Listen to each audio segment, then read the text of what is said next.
नमस्कार, मी अभिजित करंडे. मुंबई तकमध्ये आपल्या सगळ्यांचं स्वागत आहे. आता गेल्या 2-4 दिवसांपासून जसा राजकारणाचा माहोल तापलाय तशा 4-5 राज्यांच्या निवडणुका जाहीर होण्याच्या उंबरठ्यावरती आहेत आणि महाराष्ट्राच्या शेजारची काही राज्य आहेत, त्याच्यामध्ये मध्य प्रदेश आहे, छत्तीसगड आहे. त्यासोबतच तिकडे राजस्थानमध्ये सुद्धा निवडणुका होऊ घातलेल्या आहेत आणि त्यामुळे आता पंतप्रधानांनी जवळपास कॅम्पेनिंगला सुरुवात केलेली आहे आणि हा सगळा माहोल जो आहे तो तापतानाच मध्य प्रदेश हे चर्चेच्या केंद्रस्थानी आहे, कारण जवळपास 7 खासदार तिथून निवडणूक लढवत आहेत आणि मध्य प्रदेशमध्ये नेमकं काय होणार याकडे देशाचं लक्ष लागलं आहे, कारण पुढच्या 7-8 महिन्यांमध्येच आपल्याला लोकसभेच्या इलेक्शन्सना सामोरं जायचं आहे. आणि या सगळ्यासाठीच नेमकं काय चाललंय मध्य प्रदेशामध्ये हे समजून घेण्यासाठी आपल्यासोबत आहेत ज्येष्ठ पत्रकार आणि लेखक राशिद किडवई सर. राशिद जी, आपका बहुत बहुत स्वागत है. सर, धन्यवाद. ये एग्जैक्टली इतने सारे एमपीज को चुनाव लड़ाने की जरूरत बीजेपी को क्यों पड़ी है, इसी से हम लोग शुरुआत करते हैं. ये देखिए, एक इसमें बड़ा मामला तो एक माहौल बनाने का है कि भाजपा के पक्ष में माहौल बनाए, लेकिन अब प्रश्न ये उठता है कि माहौल बनाने की जरूरत क्यों पड़ रही है. क्या शिवराज सिंह चौहान, जो भाजपा के इतिहास में सबसे सफल और सबसे लंबे समय के मुख्यमंत्री हैं, जब से भाजपा बनी 1980 से लेकर आज तक, तो वो देश के चौथे नंबर पे सबसे लंबे अरसे के मुख्यमंत्री है. और उनका काम 6 महीने तक तो भाजपा उनका गुणगान कर रही थी. एकदम से भाजपा को लगा कि शिवराज सिंह जी चौहान का चेहरा जो है वो पर्याप्त नहीं है और 7 लोकसभा के सांसदों को मैदान में उतारा है, जिसपे 3 केंद्रीय मंत्री हैं. प्रश्न ये उठता है कि क्या मतदाता अगर अपने लोकल विधायक से या मुख्यमंत्री से या मंत्री से खुश नहीं है तो क्या वो सांसद को वोट देगा. तो ये मुझे लोग इसको मीडिया में अमूमन इसको बड़ा एक मास्टर स्ट्रेटेजी के रूप में प्रस्तुत किया जा रहा है, लेकिन मुझे लग रहा है कि भाजपा अपनी खोई हुई जमीन प्राप्त करने का एक प्रयास करती नजर आ रही है. ये भाजपा खोई हुई जमीन प्राप्त करने की प्रयास करती आ रही है, लेकिन उनका मानना यह है कि जिस तरीके से केंद्रीय मंत्री अगर लड़ेंगे उस विधानसभा क्षेत्र में, तो वो खाली विधानसभा क्षेत्र तक सीमित नहीं रहेंगे. उनका पूरे डिस्ट्रिक्ट में जो 7-8 सीटें रहेंगी उन पर भी प्रभाव रहेगा. क्या आपको लगता है कि नरेंद्र सिंह तोमर हो, प्रहलाद पटेल हो या फिर और नेता हो, उनका इतना सारा प्रभाव उन इलाकों में दिखता है कि वो पार्टी को जिता दे एक तरह से? देखिए, भारतीय मतदाता बहुत जागरूक और समझदार है. वो जो अपना जनप्रतिनिधि चुनता है या इसमें वो उसको देखता है कि उसके प्रतिनिधि की भूमिका क्या होगी. तो अगर वो विधायक चुन रहा है और केंद्र का मंत्री आता है तो विधायक उसको इस नियत से चुनता है कि वो उसका कम से कम मुख्यमंत्री बने. तो ये यहाँ के ऊपर अब 7 लोग तो मुख्यमंत्री नहीं बन सकते. तो इस तरह से भाजपा में एक जमीनी स्तर के ऊपर, मध्य प्रदेश के स्तर पे बड़ा कंफ्यूजन फैला है. दूसरी बात, भाजपा ने यही तजुर्बा बंगाल के चुनाव में किया था. वहां 5 सांसदों को चुनाव लड़ाया, 3 सांसद हार गए, 2 सांसद जो विधायक बने उनका भाजपा को फिर इस्तीफा, क्योंकि सत्ता में नहीं आया तो इस्तीफा देके फिर वो सांसद ही रहे. तो ये इससे इस उठापटक से कोई बहुत ज्यादा व्यापक राजनीतिक लाभ नहीं होता. मैं आपकी बात से सहमत हूं कि माहौल बनाने में इसमें ऐसा लगता है कि जैसे भाजपा इसको जंगी पैमाने पर ले रहा है. भाजपा ने बड़े बड़े दिग्गज उतार दिए, लेकिन उस दिग्गज का कभी कभी जो लोकल यूनिट पे अगर टकराव होता है, जैसे हम जानते हैं कि एमएलए और सांसद का एक टकराव होता है अघोषित रूप से, चाहे वो एक ही पार्टी के हों, तो उससे पार्टी को नुकसान ज्यादा होता है, फायदा कम. दूसरी भी एक चीज है किडवाई सर की, जिस तरीके से 79 सीटें बीजेपी ने उनके उम्मीदवार उतारे हैं, उनमें से केवल 3-4 सीट ऐसी होंगी जहां पर अभी बीजेपी के विधायक चुनकर आए हैं पिछले विधानसभा इलेक्शन में. तो ये क्या हुआ है कि पहले इन सीटों का जो है वो फैसला कर ले, यहाँ पे कौन लड़ेगा जहां पे हम लोग सबसे ज्यादा हारे थे, और बाद में हम लोग तय करेंगे कि जहां पे हम लोग ज्यादा स्ट्रांग है वहां पे कौन कौन चुनाव लड़ेगा. तो ये स्ट्रेटेजी एग्जैक्टली क्या है, मुझे समझ में नहीं आया, क्योंकि एक्चुअली ऐसा होता है कि विधानसभा इलेक्शंस जब आते हैं तो पहले जो बड़े नेता होते हैं, जैसे कि शिवराज सिंह चौहान हो, फिर राज्य के गृह मंत्री हो, फिर उनके टिकट पहले बांटे जाते हैं और बाद में बाकी सारे टिकट बांटे जाते हैं. यहां तो दो सूचियां आई हैं, लेकिन कहीं पर भी जिस तरीके से शिवराज सिंह चौहान जी का नाम नहीं है, तो ये थोड़ा अलग लग रहा है. जी, देखिए, भाजपा जो है की रणनीति जो है वो दिल्ली से बन के आ रही है और उसका पूरा जो संचालन प्रबंधन जो है वो अमित शाह कर रहे हैं, जो देश के गृह मंत्री भी है. तो अमित शाह की सोच ये है कि जो हारी हुई सीटों को पहले करने से वहां का जो भाजपा का जो उम्मीदवार है उसको ज्यादा समय मिल जाएगा. मतलब एक जीते हुए उम्मीदवार के तुलना में उसे 10-15 दिन का एक हेड स्टार्ट मिलेगी। हम्म। तो वो उनकी एक इस तरह की रणनीति की कमजोर सीट पे भाजपा को मजबूत करे, हम्म। और जो जहां पे भाजपा मजबूत है वहां तो भाजपा जीत जाएगी। हम्म। कि इसका मोटा मोटा आकलन हमें भाजपा को, आज की भाजपा को समझना चाहिए, तब आपको मध्य प्रदेश में क्या होगा समझ में आएगा। हम्म। और भाजपा बहुत दिनों से ये प्रयोग कर रही है, जो पहले पुराने जमाने में कांग्रेस में था, कि इंदिरा जी के नाम पे वोट मांगा जाता था, कि इंदिरा गांधी के नाम पे हम्म। वोट मिलता था। मध्य प्रदेश में, महाराष्ट्र में, बंगाल में, बिहार में मुख्यमंत्री कौन है वो गौण होता था, हम्म। और मुख्यमंत्री बदले जाते थे बार बार। कोई भी आप राज्य का नाम ले, हम्म। तो पहले जैसे महाराष्ट्र की हम बात करें तो अंतुले को बनाया, फिर प्रताप राव भोसले को बनाया, फिर किसी और को बनाया, हम्म। जो थे वसंत दादा पाटिल को बनाया। तो इस तरह से तजुर्बे प्रयोग किए जाते थे।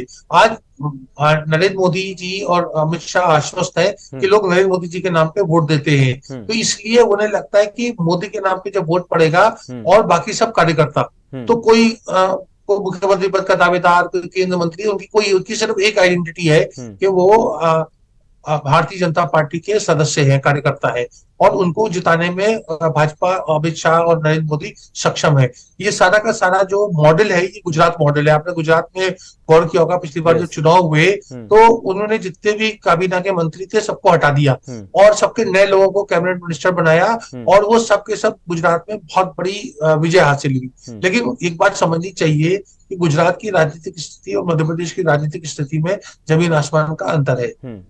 दूसरा एक सवाल है सर, जिस तरीके से अभी तक शिवराज सिंह चौहान जी का टिकट फाइनल नहीं हुआ है, वो लड़ेंगे ना लड़ेंगे पता नहीं है। एक वीडियो भी सामने आया था जहां पर वो अधिकारियों से बात करते हैं और बता रहे हैं कि जैसे कि आप मुझे विदा ही कर रहे हो, इस तरीके से आप बोल रहे हैं।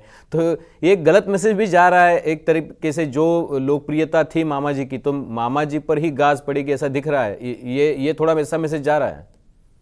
जी देखिए, ये रणनीति जो है ये समझ से मतलब परे है, जो हम्म। परे है, कि जो सामान्य रूप से हम राजनीति का गुलाम करते हैं। देखिए, एक राजनीतिक दल का हक होता है कि वो अपना मुख्यमंत्री बदले। हम्म। जैसे असम में हुआ, असम में हम्म। चुनाव हुआ, हम्म। सोनोवाल की नेतृत्व में भाजपा ने चुनाव लड़ा, हम्म। और उसके बाद चुनाव के बाद में उन्होंने जो था शर्मा को जो है मुख्यमंत्री बना दिया। हम्म। लेकिन जब तक सोनोवाल थे हम्म। मुख्यमंत्री, हम्म। और जब तक चुनाव चल रहा था, तब तक किसी को हवा भी नहीं लगी हम्म। कि सोनोवाल को हटा करके शर्मा को बनाया जा रहा है। हम्म। तो यहाँ शिवराज जी के नेतृत्व में चुनाव लड़ना चाहिए था, हम्म। और उसके बाद में जो भी बदलाव लाना था लाना। लेकिन आज जिसे हम कहते हैं ना, हिंदी पत्रकारिता की भाषा में, कि लिफाफा फट गया। हाँ। ऐसा प्रतीत होता है कि शिवराज सिंह चौहान का कोई राजनीतिक अस्तित्व नहीं है, उनको टिकट मिलेगा या नहीं उसको लेके भी प्रश्न चिन्ह है। तो हम्म। ये रणनीति दर्शाती है कि कुछ इसमें कमी है, हम्म। क्योंकि भाजपा, देखिए मध्य प्रदेश में इस समय भाजपा की जो राजनीति पूरी शिवराज सिंह चौहान के इर्द गिर्द घूमती है। हम्म। लोग उनको पसंद करते हैं और लोग नापसंद करते हैं, हम्म। लेकिन उनके बिना कोई उसका आप कल्पना नहीं कर सकते कि हम्म। चुनाव में शिवराज फैक्टर नहीं होगा। हम्म। क्योंकि इतने साल से, जो 16 साल से मुख्यमंत्री रहा है, वो एक फैक्टर तो है। करेक्ट। तो वही मुझे बात करनी है कि 2-2.5 साल पहले जो जोड़ तोड़ की राजनीति मध्य प्रदेश में हुई थी, जैसे महाराष्ट्र में अभी हुई है, उसी तरीके से वहाँ पे ज्योतिरादित्य सिंधिया जी को लाया गया और उनका फायदा होगा ऐसा बताया गया। जिस तरीके से उपचुनाव लड़े गए, उनके कुछ लोग विधायक चुन के आए, उनको मंत्री भी बनाए गए। क्या इस पूरे घटनाक्रम का, जिस तरीके से आप ताकत लाने के लिए, फोर्स लाने के लिए आपने लाया था महाराजा को, क्या महाराजा की ताकत कम पड़ रही है बीजेपी को जिताने के लिए? जी, ये बड़ा आपने महत्वपूर्ण और दिलचस्प सवाल किया है। महाराजा तकरीबन ज्योतिरादित्य सिंधिया चुनाव से बाहर है। अगर महत्वपूर्ण लोगों को चुनाव लड़ाया जा रहा है, जिस तरह से केंद्रीय मंत्री प्रहलाद पटेल, केंद्रीय मंत्री नरेंद्र सिंह तोमर को मैदान में उतारा गया है, तो तो उसी हिसाब से ज्योतिरादित्य सिंधिया को क्यों नहीं उतारा गया, उनको बचाया क्यों जा रहा है? और ये पूरा कहा जा रहा है कि ग्वालियर चंबल की जो बेल्ट है, जो राजनीतिक एक तरीके का हम एक यूनिट, सब यूनिट है, उस सब यूनिट में अब नरेंद्र सिंह तोमर को श्रेय दिया जा रहा है। सिंधिया जी को लाया इसलिए क्या था, क्योंकि वो 18-20 कांग्रेस के विधायक अपने साथ ले आए थे। तो एकदम से बड़ा राजनीति जो है वो हमें अटपटी, प्रथम दृष्टि में अटपटी नजर आ रही थी। ये अभी क्या मुझे ये सवाल, मुझे बहुत रुचि है उसमें कि अभी सिंधिया जी की क्या वजूद है, उनका ग्वालियर चंबल से बाहर महाराजा की कितनी ताकत है, कितना वो कांग्रेस बीजेपी को जिताने के लिए मदद कर सकते हैं? क्या फर्क पड़ा महाराजा बीजेपी में आने के बाद, या फिर कोई ऐसा ज्यादा फर्क नहीं गिरा है? देखिए ज्योतिरादित्य सिंधिया अपने आप को एक बहुत बड़ा छत्रप, एक जो है रीजनल छत्रप समझते हैं हम्म। मध्य प्रदेश का। हम्म। तो उनको मुख्यमंत्री पद का उम्मीदवार नहीं बनाया गया, उनसे चुनाव अभी तक नहीं लड़ने के लिए कहा गया है, उनकी कोई सक्रियता नहीं है। केंद्र के 7 मंत्री हैं, हम्म। जिसमें जैसे रेल मंत्री हैं अश्वनी वैष्णव, राइट। जो एक और मंत्री है भूपेंद्र यादव, वो सब लोग जो है सक्रिय हैं। हम्म। लेकिन ज्योतिरादित्य सिंधिया की कोई सक्रियता नहीं है। हम्म। और जन आशीर्वाद यात्राएं निकली, जो कि ज्योतिरादित्य सिंधिया कहीं नहीं है। हम्म। जो मीटिंग्स वगैरह में भी उनका कोई बहुत ज्यादा महत्व नहीं दिया जा रहा है। हम्म। तो ज्योतिरादित्य सिंधिया के बिना भाजपा चुनाव, देखिए बता रहा हूँ, वो पूरा का पूरा चुनाव का टेम्पलेट 2 लाइन में बहुत सिंपल है। हम्म। नरेंद्र मोदी जी के नाम पे चुनाव लड़ा जा रहा है। अभी मोदी जी आए थे तो नारा भी लगा था हम्म। कि मोदी जी के मन में मध्य प्रदेश और मध्य प्रदेश के मन में मोदी जी। तो हम्म। पूरा मोदी जी के ऊपर चुनाव लड़ा जा रहा है। हार हम्म। जीत भी मोदी जी के ही को श्रेय मिलेगा। आपको क्या लगता है सर, क्योंकि जैसे हमने कर्नाटक के चुनाव में भी देखा कि मोदी जी के नाम पर ही वोट मांगे गए, वहां पे भी बोम्मई को ज़्यादा कोई तवज्जो नहीं दी गई थी और उनको भी वहां पे बड़ी हार का सामना करना पड़ा, ताकि जो भी सेंट्रल लीडरशिप थी वो बहुत ही ताकतवर है, लेकिन जो लोकल लीडरशिप है जैसे बोम्मई थे, बाकी लोग थे, शेट्टार थे, उनको तो टिकट भी नहीं दिया गया। बहुत सारी भगदड़ मची, लोग भी पार्टी छोड़ के चले गए। ऐसी हालत में ऐसा धाड़स नहीं करते हैं लोग बीजेपी में इस दौरान, ये पूरा माहौल जो है, लेकिन वही हमको देखने को मिल रहा है वहां पर भी। तो क्या ये लोकल लीडरशिप को वीक करके जिस तरीके से नतीजे चाह रही है सेंट्रल बीजेपी, क्या मिल सकते हैं? क्या है ऐसे हालत? मध्य प्रदेश कोई भाषा के आधार पर प्रदेश नहीं है। जैसे गुजरात है या कोई दूसरे राज्य होते हैं जहाँ एक भाषा जो है वो पूरे प्रदेश को जोड़ती है। तो ये यहाँ के ऊपर मध्य प्रदेश में 5-6 उसके हिस्से हैं, डिवीजन है, और हर जगह की अलग अलग राजनीतिक चुनौतियां हैं, एक पॉलिटिकल लीडरशिप है। तो उस परिस्थिति में मुझे नहीं लगता कि वो भाजपा को बहुत ज्यादा इस रणनीति से फायदा होगा। उन्हें मुख्यमंत्री का चेहरा चाहिए होगा, और वो अगर शिवराज सिंह चौहान नहीं है तो नरेंद्र सिंह तोमर, ज्योतिरादित्य सिंधिया, किसी को बनाना चाहिए। बिना चेहरे के चुनाव लड़ना, मुझे लगता है भाजपा एक तरीके का एक एडवेंचरस कोर्स है, एक बड़ा मतलब एक ऐसा कुछ करने को चाह रही है कि जो जमीनी स्तर के ऊपर हमें नजर नहीं आ रहा है। सर मुझे अभी हमने भाजपा के बारे में बहुत सारी बात की, मुझे एक दो सवाल छोटे छोटे पूछना कांग्रेस के बारे में। मेरा मिलित जी का फोन आ रहा है, लास्ट सवाल सर मैं पूछता हूं आपको। ये कांग्रेस में सर कमलनाथ जी है, दिग्विजय सिंह जी है, और एक नाम उभर कर आ रहा है जीतू पटवारी, जिनके बारे में बहुत चर्चा तेज हो रही है। अभी राहुल गांधी जो 30 तारीख को आ रहे हैं, उनका भी प्रचार का दौरा जो है जीतू पटवारी के साथ में वहीं से शुरू हो रहा है, वहां से जहां से वो लड़ेंगे। ये जीतू पटवारी फॉर्मूला क्या है, और कौन अभी कांग्रेस का फेस होने वाला है मध्य प्रदेश के चुनाव में? क्या वो कमलनाथ रहेंगे या फिर जीतू पटवारी रहेंगे या फिर और कोई रहेगा? देखिए, कांग्रेस की रणनीति बहुत साफ और स्पष्ट और सधी हुई है, मतलब सटीक है। वो इसी चुनाव पूर्व मुख्यमंत्री कमलनाथ की लीडरशिप में मिल रहे हैं। कमलनाथ कांग्रेस का चेहरा है, और वो जमीनी स्तर के ऊपर, क्षेत्रीय स्तर के ऊपर चुनाव लड़ा जा रहा है। केंद्र जो कांग्रेस की जो सेंट्रल लीडरशिप है उसका कोई अमल दखल नहीं है। जीतू पटवारी को महत्व इसलिए दिया जा रहा है क्योंकि कांग्रेस को एक अपना सक्सेशन प्लान भी बनाना है कि आगे वाले समय में, तो वहां वंशवाद से जुड़े हुए बहुत से लोग हैं, जैसे दिग्विजय सिंह के बेटे हैं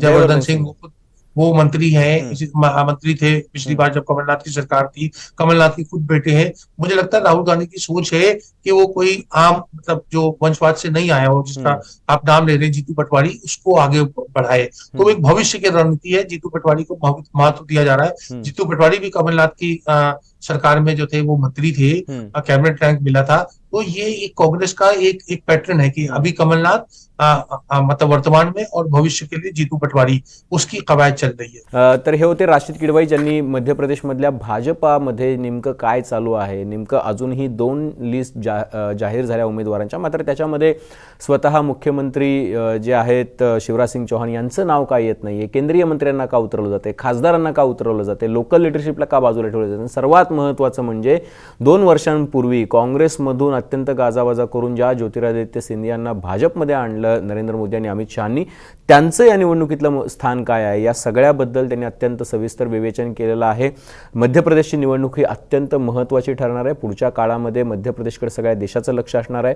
त्याचं कारण आहे की मध्य प्रदेश, राजस्थान, छत्तीसगड, तेलंगणा या राज्यांमधल्या निवडणुकांकडे आपण इतक्या महत्त्वाच्या पद्धतीनं का बघतोय, तर त्याचं कारण आहे की 7-8 महिन्यांमध्येच आपल्याला लोकसभेच्या इलेक्शन्सला सामोरं जायचं आहे. त्यामध्ये मध्य प्रदेश असं राज्य आहे ज्या राज्यामध्ये खूप मोठं यश भाजपला लोकसभेच्या इलेक्शनमध्ये मिळालेलं होतं. त्यामुळं एका प्रकारे ते राज्य त्यांच्यासाठी महत्त्वाचं आहे. दुसरी महत्त्वाची गोष्ट, राजस्थानमध्ये सुद्धा मोठं यश मिळालेलं होतं. राजस्थानमध्ये 1-2 खासदार वगळता सगळ्या जागा भाजपनं जिंकल्या होत्या. छत्तीसगडमध्ये 11 पैकी 10 जागा भाजपनं लोकसभेच्या जिंकल्या होत्या. मध्य प्रदेशमध्ये सुद्धा जवळपास 23 जागा भाजपनं जिंकलेल्या होत्या. म्हणजे अशी सिच्युएशन एका प्रकारे निर्माण झालेली आहे या राज्यांमध्ये की ती राज्य जर समजा विधानसभेमध्ये एखादा माहोल तयार झाला आणि तो जर विरोधी पक्षांच्या बाजूने गेला तर त्याचा परिणाम लोकसभेमध्ये बघायला मिळू नये यासाठीची तयारी, जोरदार तयारी खरं तर मोदी शहा यांच्याकडून केली जाते. आणि लक्ष जे आहे ते विधानसभा नाही आहे, लक्ष हे लोकसभा आहे. लोकसभेच्या दृष्टीने ही सगळी रणनीती चालू आहे आणि म्हणून लोकसभेमध्ये असलेल्या लोकांना थेट विधानसभेमध्ये उतरवून तो पूर्ण परिसर जो आहे, तो पूर्ण जिल्हा जो आहे तो भाजपमय करण्याचा प्रयत्न आहे. आत्तापर्यंत 79 जागांवरचे उमेदवार जाहीर झालेले आहेत. त्या 79 जागांपैकी केवळ 3 ते 4 जागांवर गेल्या वेळेला भाजपचे आमदार निवडून आलेले होते. म्हणजे या सगळ्या जागा ज्या आहेत त्या भाजपनं एकीकडे हरलेल्या जागा आहेत आणि त्या हरलेल्या जागांवरती आधी उमेदवार जाहीर करून एका प्रकारे काँग्रेसला मात देण्याचा प्रयत्न जो आहे तो केला जातोय, माहोल उभा करण्याचा प्रयत्न केला जातोय. आणि या सगळ्या जागांवरती कैलाश विजयवर्गीय असतील किंवा मग नरेंद्रसिंग तोमर असतील, प्रल्हाद पटेल असतील, फग्गनसिंह कुलस्ते असतील, यांच्यासारखे दिग्गज लोक इथं लढणार आहेत. आणि त्यामुळं आता फग्गनसिंह कुलस्ते तर जवळपास 33 वर्षांनंतर मला असं वाटतं की लोकसभेची निवडणूक लढणार आहेत. त्यासोबतच नरेंद्रसिंह तोमर आहेत की जे अत्यंत मजबूत नेते मानले जातात, ते निवडणूक लढणार आहेत. विजयवर्गीय जे आहेत, कैलाश विजयवर्गीय, त्यांच्या मुलाला गेल्या वेळेला तिकीट देण्यात आलं होतं, तो जिंकला होता. मात्र यावेळेला त्यांना स्वतःलाच निवडणुकीच्या रिंगणात उतरायला भाग पाडलेला आहे भाजपनं. त्यामुळं भाजपची रणनीती ही मला असं वाटतं की एके प्रकारे दिल्लीतून ठरून आलेली आहे आणि पुढच्या काळामध्ये नेमकं भाजप कसं मार्गक्रमण करणार, मध्य प्रदेशाच्या निवडणुकांमध्ये काय रणनीती असणार, तिथं काय होणार, या सगळ्याबद्दल आपण वारंवार चर्चा करणार आहोत. वारंवार त्याबद्दल आपण एक्सप्लेनरच्या माध्यमातून समजून घेणार आहोत आणि या सगळ्या घडामोडींवरही आपण लक्ष ठेवून असणार आहोत. नेमकं राशिद कड़वाई यांचं विवेचन जे होतं ते कसं वाटलं हे निश्चितपणे तुम्ही आम्हाला कमेंट बॉक्समध्ये कळवा. बेल आयकॉनवरती क्लिक केलं तर तुम्हाला सगळे अपडेट्स मिळत जातील. आणि सर्वात महत्त्वाचं म्हणजे मुंबई तकचं यूट्यूब चॅनल सबस्क्राईब करायला विसरू नका. पाहत रहा मुंबई तक.